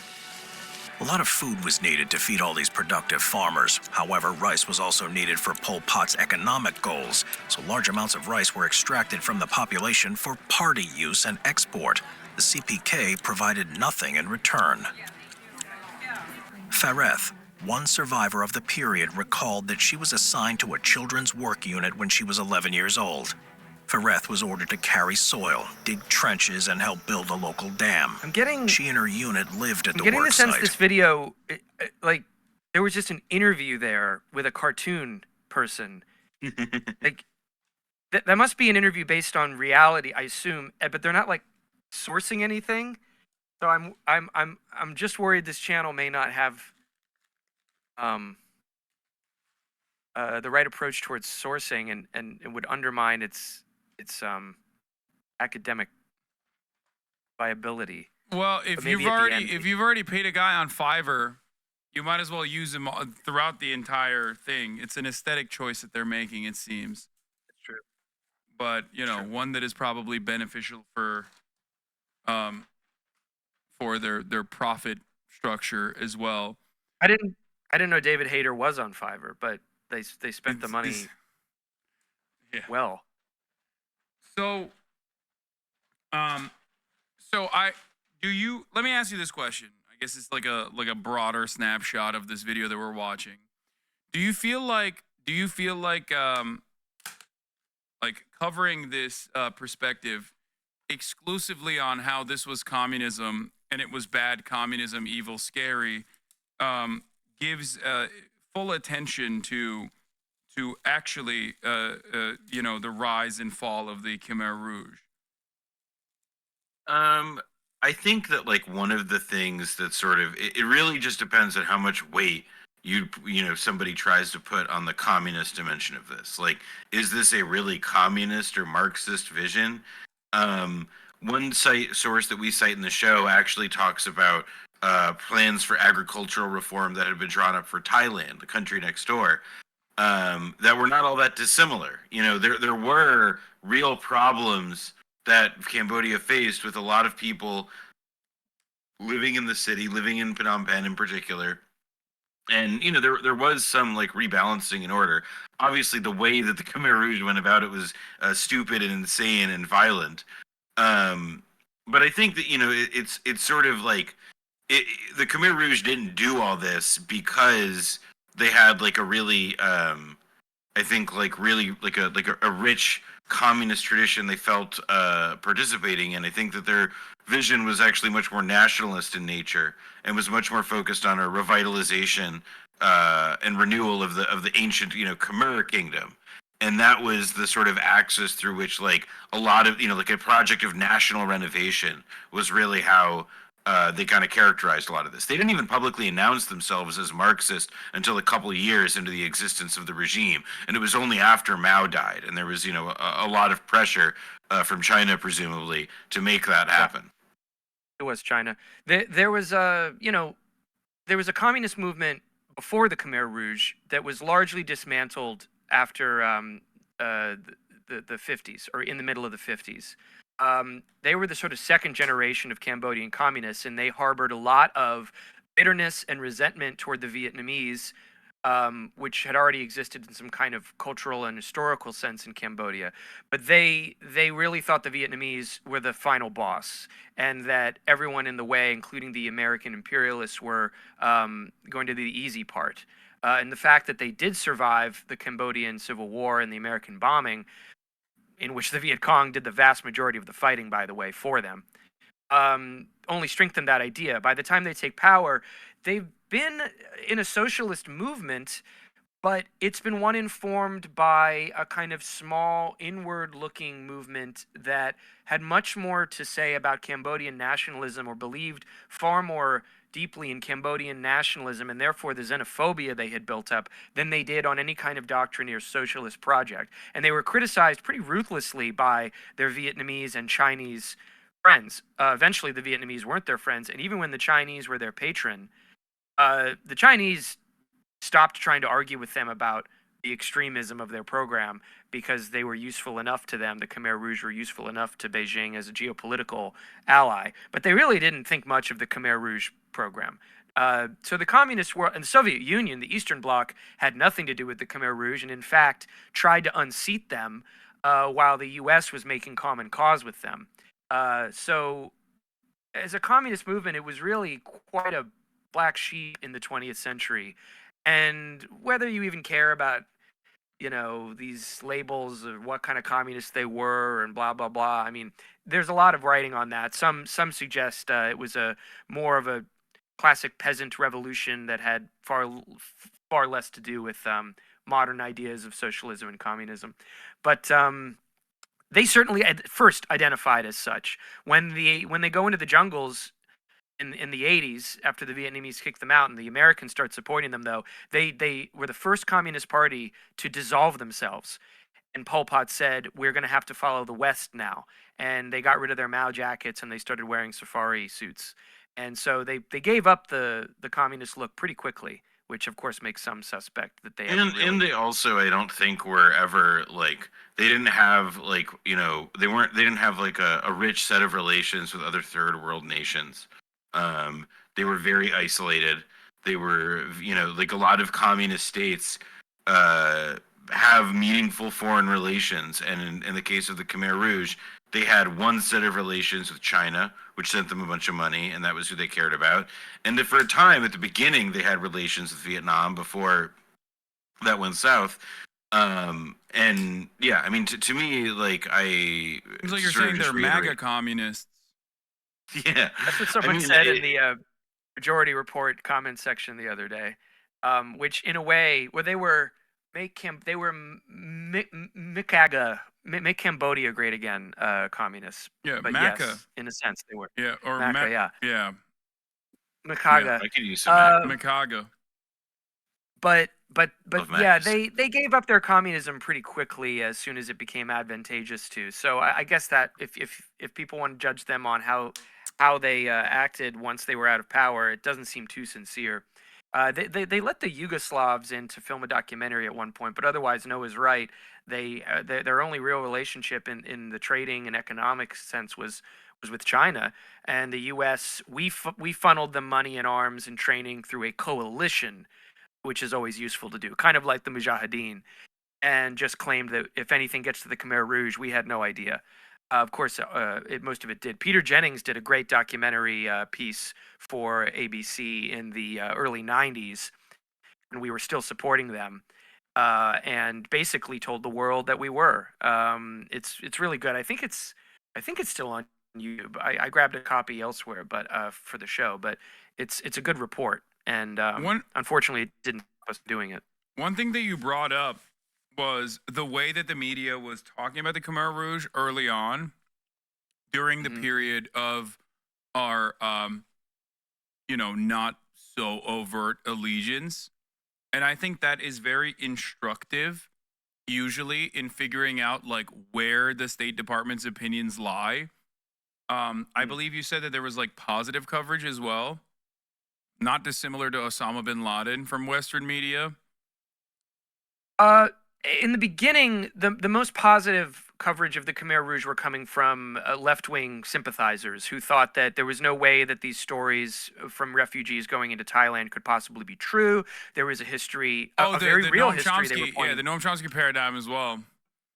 Isn't that like something that he got in trouble for saying that we have to be suspect about the stories. I think it's been a little exaggerated to the degree that it's not as though he said they're all lies, but he was operating off of the, again, very real history that we also cover in the show of pure invention of communist atrocity when it came to Vietnam. So I think there were a lot of left wingers who were like, I'm not going to get fooled again, and in so doing, did not see it. The Vietnamese themselves, like, bottled, like, they were, about 2 years into the reign of the Khmer Rouge, when things, I mean, really after the first year, when things started to go quite badly, the sort of, like, one way that they began resolving their problems without really resolving them was by attacking Vietnam, which China was happy for, because they wanted Vietnam, they viewed Vietnam as their principal rival, and they were like, well, Cambodia is kind of a basket case, but if they're going to, take the fight to Vietnam, then fuck it, good for them. And I think that, like, in Vietnam, we cite sources, people who ended up after a border conflict, where Khmer Rouge forces massacre Vietnamese villages. And, these are people from, Soviet bloc countries, not necessarily that sympathetic to Cambodia in this stage, more sympathetic to Vietnam. And they are just learning, after, like 2 years into this, they're like, oh, only now am I did I start to consider that, like, the Cambodian Holocaust stories were real, that's what this Hungarian journalist called them. But I think that that's sort of a good illustration of also how, like, the earliest coverage of these people really emphasized, like, the mystery and secretiveness of this, because again, like, that's part of what happens when you don't have foreign relations, is that, like, the only people who end up supporting your doofy radical program are academics who don't know better and don't have firsthand knowledge, and I guess China in this case. The more striking stuff is the coverage of them, the positive coverage of them long after these were reported. And we cite one New York Times op-ed whose title was Pol Pot, brutal yes, but no mass murderer. And the pull quote in that is, Vietnam is the real threat to Cambodia. This was because, and actually that journalist was a very involved journalist in covering the brutal wars America was waging in Indochina. And he had just preserved a certain, I suppose you would say, misguided allegiance to the Khmer Rouge, to the point where he opposed the Vietnamese into the 90s for, I guess, being mean to them and overthrowing Pol Pot. At any rate, it was in the New York Times. It was good enough for them. And of course, there were sort of feigned protests by American diplomats, but we preserved their seat at the UN and allowed for good coverage of them and positive coverage of them. So that's perhaps more shocking to people. And of course, the actual U.S. policy itself is shocking. But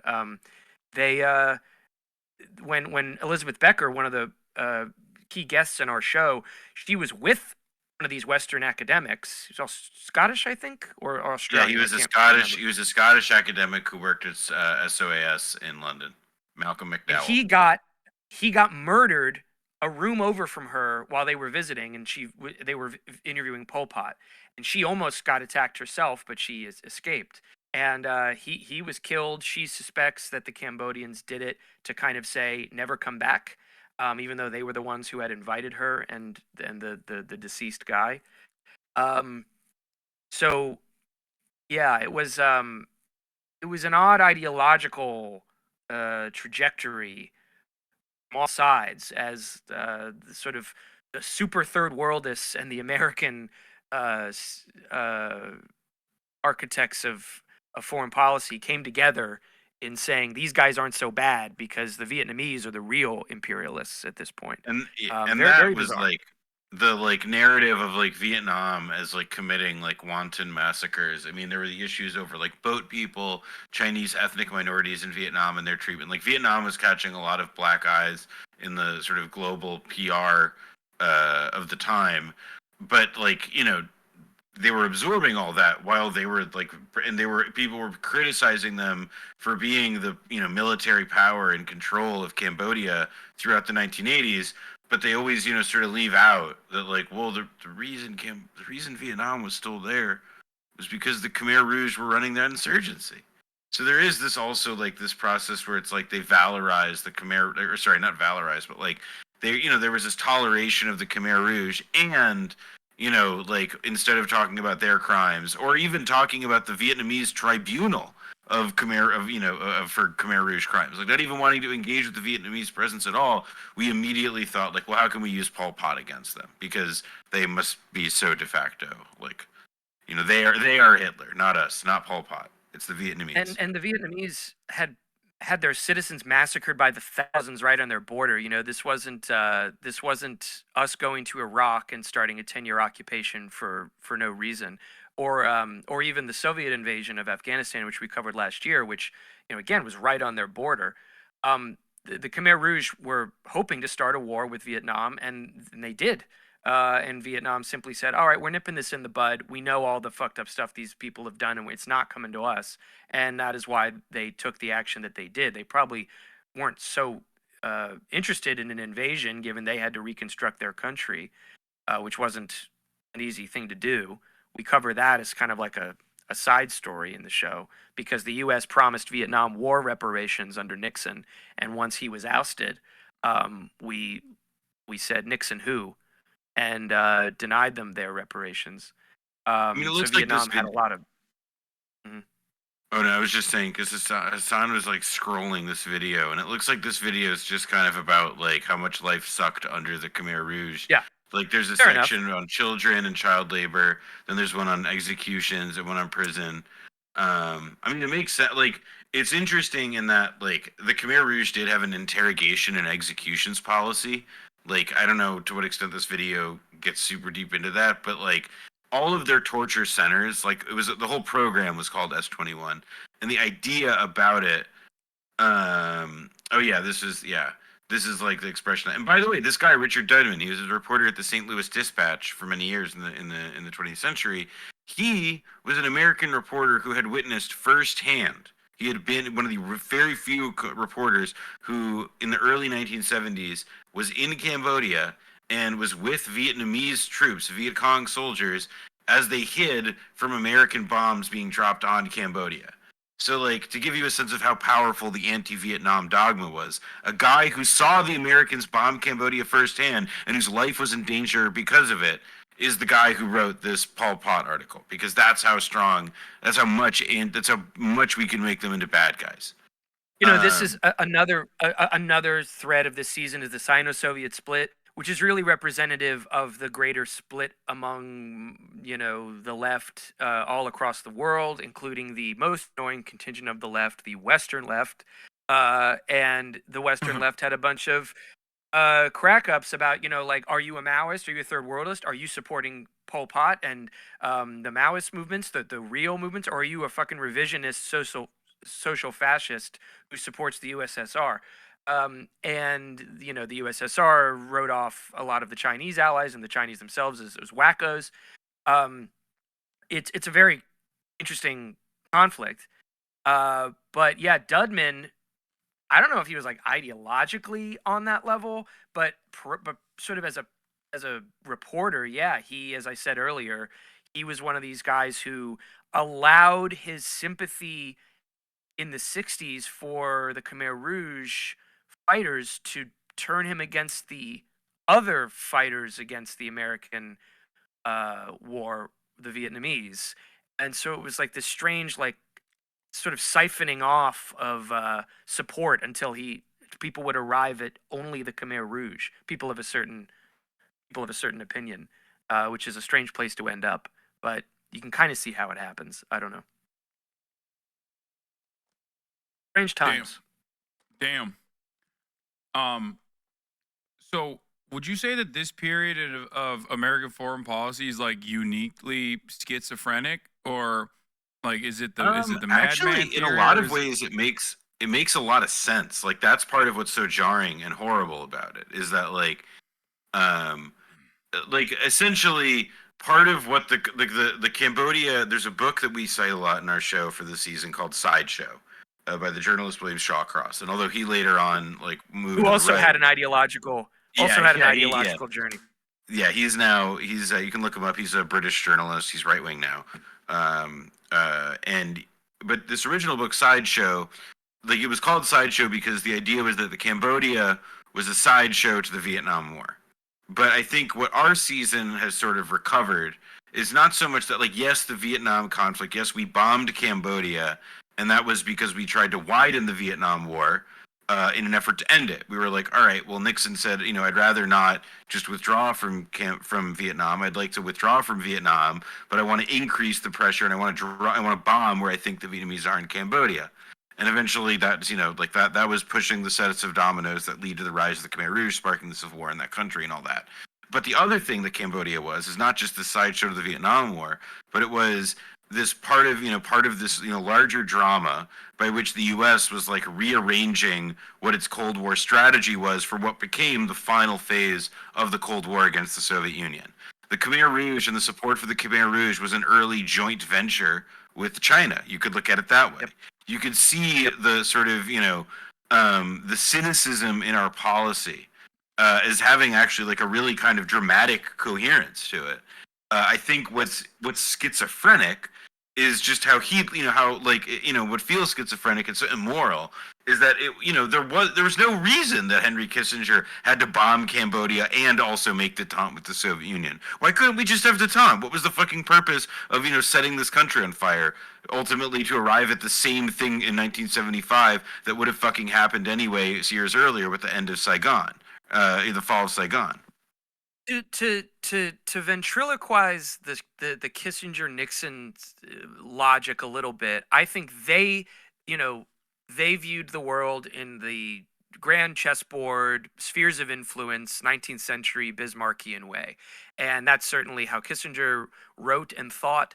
And that's how Nixon, maybe not at the beginning of his career, but by the time he was the president, that's how he thought. He was considered himself a foreign policy president and one in the mold of creating a stable world order in which America is first among equals. When you take that view, prestige matters a lot. And so I think that, not to actually disagree with Noah about the human cost of any of this, but to their minds, if they were going to embark on as risky and bold a venture as making peace with China and normalizing relations with China to basically drive a wedge in the communist world, or take advantage of a wedge that was already forming in the communist world, they couldn't also lose the Vietnam War and also the war in Cambodia.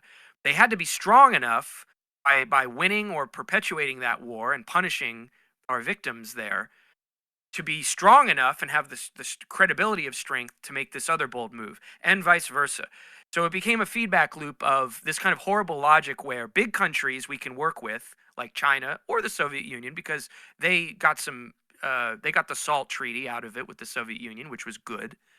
But it's always at the expense of the smaller nations. This was something that Fidel kind of said around the time of the missile crisis, which you can agree with and disagree with as well in certain ways, which was like, although overall I find it persuasive, which is, the United States and the USSR, we know they're going to work stuff out. The question is, what happens to us, the small countries? And I think that was the same question hanging over Nixon and Kissinger's peace deals with China for Vietnam, Cambodia, and Laos. It was a trade-off to them. You couldn't have one without the other. I think that's in what Kissinger's case, the irony, not irony, the horrible thing is that in a way he was kind of the dude who was born for this mission, because his actual academic research and what he spent, or not research, it's a strong word for it, but what he spent time writing about and sort of espousing opinions about in Foreign Affairs magazine and stuff, was about this idea of fighting little wars in what he called the gray areas of the world. Yeah, I think he was a strategy master of this exact thing, and he was ready made for what Nixon needed, which was in essence to set the third world on fire. Because by the way, it wasn't just Cambodia. I mean, there's a very good book by the historian Paul Thomas Chamberlain called "The Cold War Killing Fields" that sort of tells the story of how the Cold War was this insanely hot war in all these little countries. Or you had even some not so little ones like Indonesia. Yeah, yeah, exactly. I mean, Indonesia or fucking like Bangladesh and Pakistan. I mean, those are not small countries either. Um, I mean, it's rather, I mean, it's rather, there's some rather savage wars of peace. You could argue. Yeah, and it's not to defend or revise the idea in America and certainly in the countries where this happened, that Kissinger and Nixon were involved in evil ventures or brutal, senseless violence. But the uh, I think it's worth clinically and you know carefully looking at why their policy was what it was and what stabilizing things did come out of it and what destabilizing things and terrible things came out of it. It was good to make peace with communist China. That was a needlessly hostile and destructive American policy for decades. It wasn't a good thing to obviously base that kind of progress on the expense of hundreds of thousands of people, millions of people in Indochina. Um, Anthony Blinken possesses all of the craven aspects, for example, of what Kissinger would allow or enforce for his president on the global stage, with obviously zero of the vision or pretenses to vision that you can at least recognize um, in a self-aggrandizing, but ultimately significant historical uh, statesman like Kissinger. um, Blinken is just a hopeless fool, and the American foreign policy now doesn't have anything like the kind of um, gutsy vision that these imperial minds had in the middle of the Cold War. So that's a way of talking about schizophrenia, the different angles. Like the last thing I'll say about it to sum it up is in China, when Kissinger died, he is officially a celebrated figure. Yeah. Americans, there's memes and he was evil. He's the most evil guy, which I sometimes think is kind of lets every other American war criminal off the hook. If it's just like, oh, there's just one guy who Yeah. was just the one evil person. It's not to again to defend or be an apologist. I think it's a little bit of baby's first, Well, he is the reason that the Kissinger hate is so passionate is because of a very specific thing, which is that he lied about the Vietnam War ending, and like the sense of antipathy that I think like generations of Americans have held for him for years, in particular, really just comes down to like that more than anything. That he was like Nixon's Vietnam butt boy, and like that the justifiable and totally correct hatred of him at front. He got a Nobel Peace Prize. Exactly, like it makes a lot. It's he was sort of So did Obama. I mean, I was gonna say he reminds me honestly of like Elon Musk. Like, just imagine having to see his fucking mug everywhere for the '70s. Like, my God, that would be annoying. Yeah. Although it must be said, Kissinger was he had far more game than Elon Musk. He had far more riz than Elon Yeah. Musk. Yeah. Which is not he a did high a lot. bar. He did a lot with how ugly he was. So Yeah. I want to ask you guys one final question, but like, in terms of like, I guess on its face, somewhat incomprehensible foreign policy movements that the Nixon Kissinger duo engaged in, do you see an analog there with the current administration and the way that they're dealing with the dynamics between Hezbollah, Iran, the Gulf states, and also Israel? Or is it more so just like you said on autopilot at this point, and it's just like Anthony Blinken is a wormish figure who is just trying to let everybody dominate him. He's just sitting in the cuck seat along for the journey. I agree with that. The one thing I would add is say that like maybe the way to look at it is not like, oh, is this situation like that one or something, but it's like, what are the dynamics that were present in that situation and that may be present in this one and vice versa? Like in this case, like in Lebanon and Cambodia are not like an exact parallel. They're not like, and you can't force them. And now Israel, as the war-making party in the way that the U.S. was, now has to like spread the war around because it cannot resolve the domestic political issues that would come with actually just ending the war. Which in Nixon's case was the paranoia about not losing the war, really, his obsession with that. in addition to the anti-communist fervor or whatever. And in the case of Israel, it's about like, I mean, it's all of the things that we talked about earlier: the ideology, the sense, the actual stakes of survival or financial crisis, and so on. But to me, that's sort of the point of comparison, is about like the degree to which, like, a war can spread and suck other things in for no good intelligible reason at all, other than to satisfy the political prerogatives of the war making party. Yeah, we've talked about how there was a vision on behalf that the Nixon and Kissinger were pursuing. Uh, China, détente with the USSR, that was far more, honestly, compared to the policy that came before, far more coherent and possibly constructive. Even that was taken in tandem with incredibly senseless wars that they viewed as bargaining chips. The countries involved as bargaining chips. I think what you have is no vision in the American side nowadays that could compare to their idea of a new world order that they were building. Israel's an alliance with Israel being one part of that, and it's Israel who is taking just the senseless violence half of the Nixon Kissinger strategy, which, as Noah just said, you compare Nixon's remark when he announced the invasion of Cambodia. He said, to your point, Hasan, at the top of our part of the show, he said, "This is not an invasion. This is a way to end the war in Vietnam." In other words, escalating things into Cambodia is a way to de-escalate them in Vietnam. Well, what did Israel say the other day? We are escalating things as a way to achieve de-escalation. It's hard not to see an echo of what we discussed this season and the kind of ripple effects that can have on a formerly nearby but neutral third country. And it remains to be seen. I hate when people say this, but we have to see, how Hezbollah, which has been attacked and has the right to self-defense, how conservative they are, and how much of a balancing act they are willing to put up. Because Cambodia put up a balancing act for many years to spare itself the violence, and eventually it failed.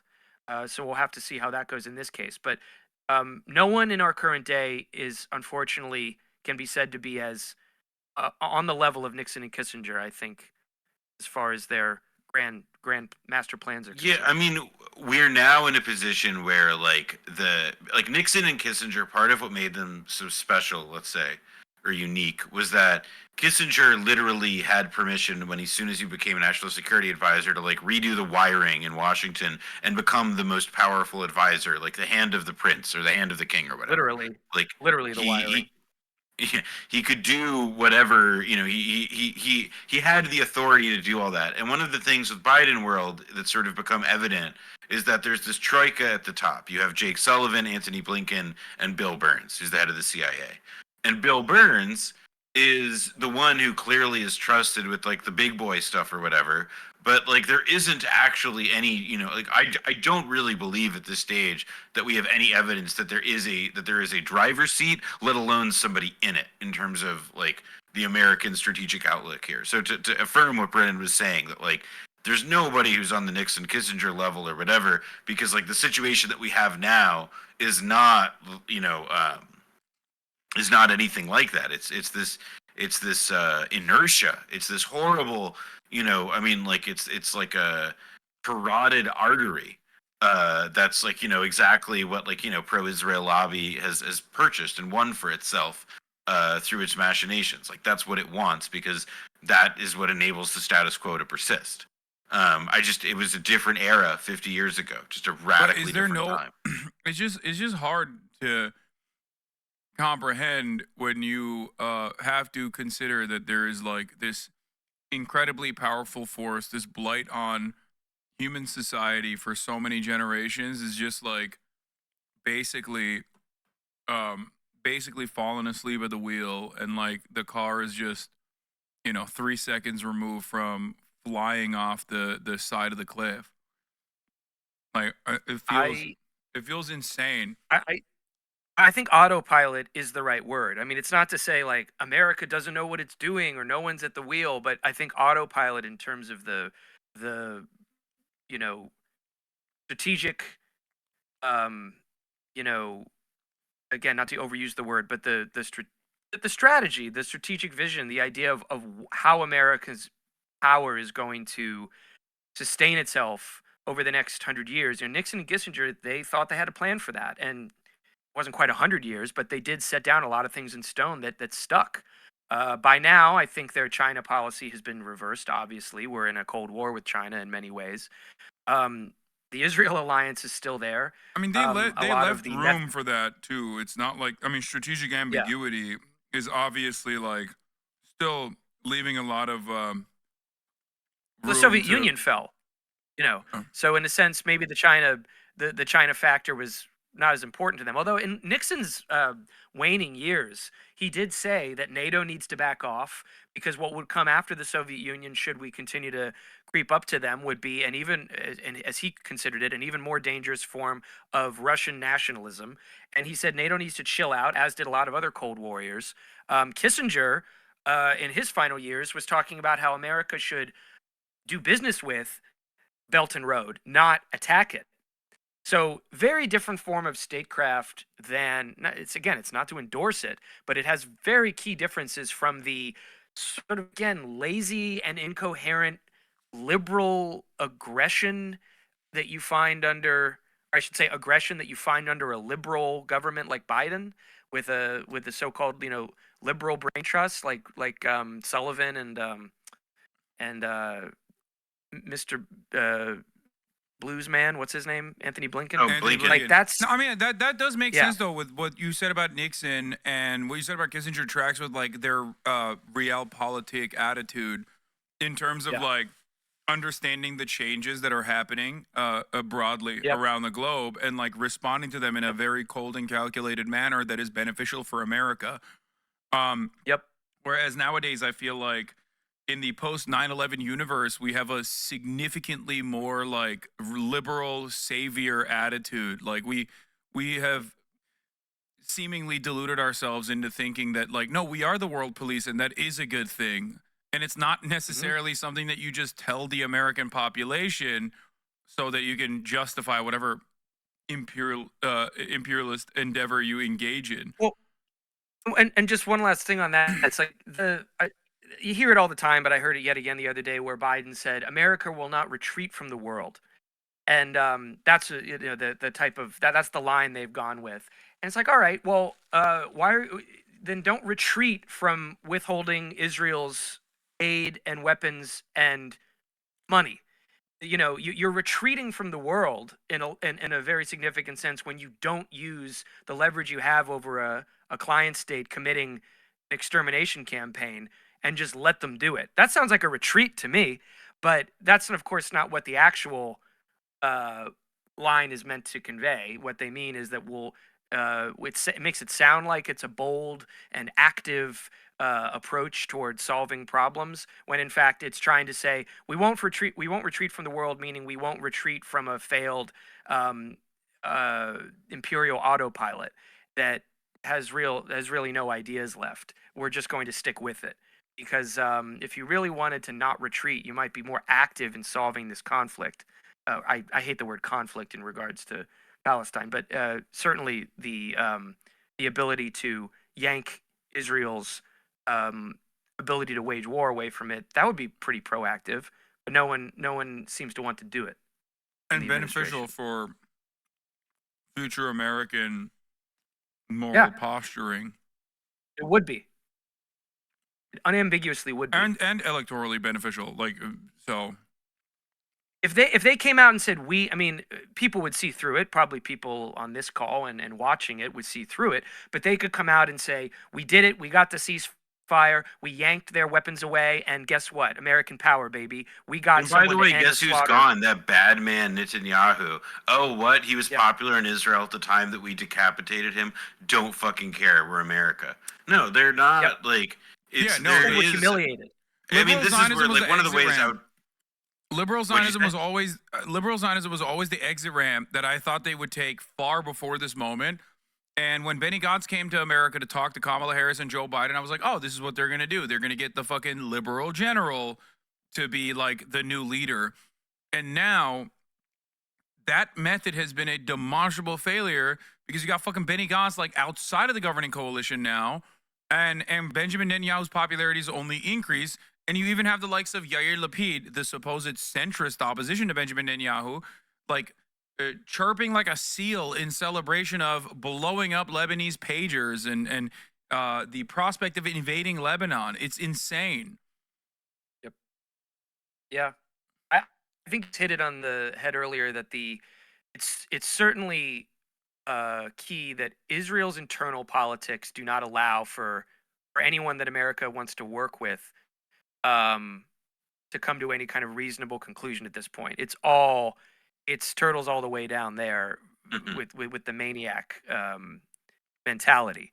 But that would simply mean that those in the White House and the State Department and elsewhere could, as we said just a moment ago, say we're America, baby, and we're not going to let anyone tell us what to do, whether they're an ally or not. And we're gonna force them and bring them to a heel. But that's actually far too bold and far too gutsy for them to try. So they're just going to, let it all happen, which is politically makes them look weak, and more importantly, allows a horrible slaughter to continue. Obviously. Yeah, it's all good. Yeah.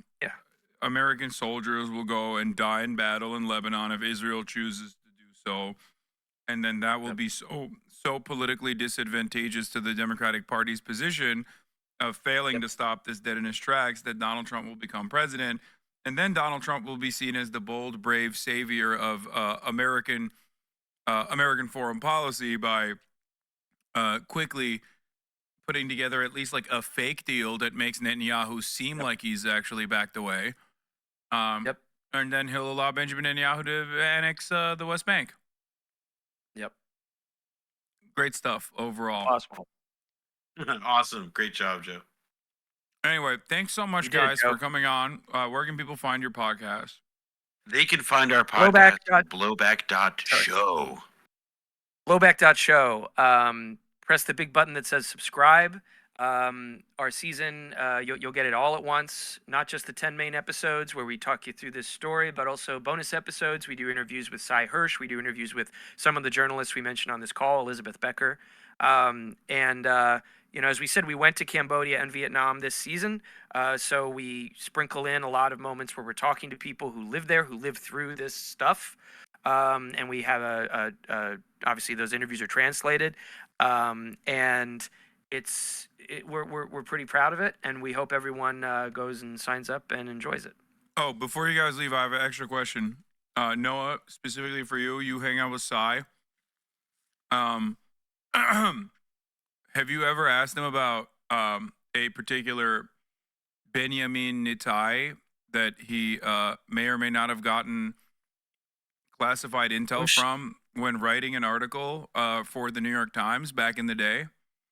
Yeah, I mean, he told me that story. It's a great story about how basically, and this is in his Substack, which I encourage people to subscribe to, but he talks about how it was common knowledge that when Benjamin Netanyahu was deputy ambassador at the UN, deputy ambassador in DC and then ambassador at the UN, he was a go-to guy to get intel. And not necessarily Israeli intel, right? American intel. It was Israeli intel or American, but the idea was that Netanyahu would share intel and would schmooze with the press very openly and aggressively. No, Cy he's got many stories like that over many, many years. And I was lucky enough to hear that one right before he published it. So hopefully, some of the other goofy ones he's told me will be coming out in his Substack sometime soon. But yeah, we talked to him this season as well, and he was it's the only episode that we've ever done that is just totally unedited. Like, it is just the phone call with me, Brendan, and Cy, and it's really, really fun. It's really good. Hell yeah. That's Blowback Podcast. Everybody, thank you so much. Brendan James, Noah Cullivan, we're coming on. Love to have you guys, as always. Hasan. Thank you, Hasan. Take it easy. Bye. That was Brendan James and Noah Colwyn, ladies and gentlemen, of the Blowback Podcast. Fantastic podcast. I highly recommend you guys check it out. It will help you understand American foreign policy. I know in a lot of instances I talk about how America is bad, or I say America bad, but this is exactly how America bad and why I say America bad. Anyway,